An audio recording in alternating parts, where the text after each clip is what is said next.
On juge ensemble toutes les nouveautés make-up du moment. Déjà, on a Milk qui va nous sortir un Hydro Grip Concealer.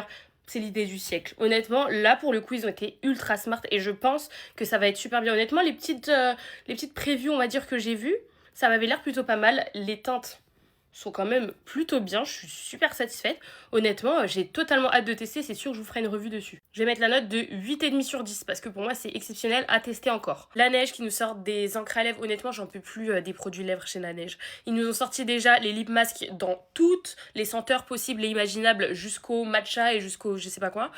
Là, ça y est, quoi. Enfin, je sais pas. Si vous voulez vous lancer vers le make-up, faites-le, mais dans ces cas-là, je sais pas, sortez-nous des blushs ou des trucs. Là, ça y est, les lèvres, je pense qu'on en a fait le tour. Summer Friday qui sort des crayons à lèvres. Oh là là. Alors moi j'adore, je suis désolée. Et en plus de ça, les teintes sont super bien. J'aurais aimé au moins une teinte en plus d'un marron super foncé quand même pour les peaux vraiment foncées. Mais je suis super contente de voir des crayons chez Summer Friday, sachant que ils font toujours des produits ultra bien, genre vraiment travaillés et tout. Donc je pense honnêtement que les crayons vont être pas mal. Donc je vais mettre la note de 7. Milk qui nous sort des jelly highlighter, donc dans le même délire que les jelly blush. Ça m'a l'air d'être des paillettes tellement immenses. Honnêtement, ça me dit mais à zéro, ça me dit rien du tout. Pour moi, c'est vraiment gadget et il y a personne qui va porter ça dans la vraie vie. Donc je vais mettre la note de 3 parce que vraiment, là c'est juste surfer sur un buzz qui n'est pas bon. Maybelline qui nous sort une poudre libre Fit Me. Honnêtement, si elle est aussi bien que la poudre compacte, j'adhère. Et je suis super contente des teintes. Genre vraiment, elles sont super bien. J'aurais kiffé une rose foncée, style violet, etc.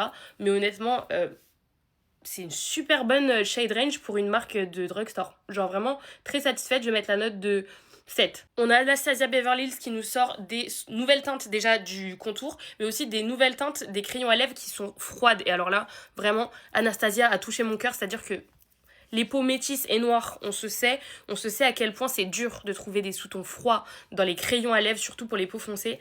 Là, on va être servi ces deux teintes-là, exceptionnelles je pense. Donc écoutez, à tester, mais je suis trop contente. 9. Natasha Denona qui nous sort des lip gloss.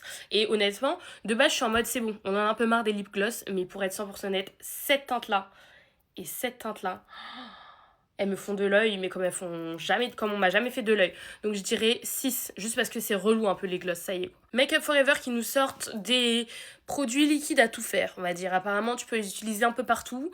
Déjà, ils sont dans leur nouvelle DA, etc. Honnêtement, je trouve que les packagings sont pas trop mal. Je m'attendais à pire en ayant vu la nouvelle direction artistique de la marque.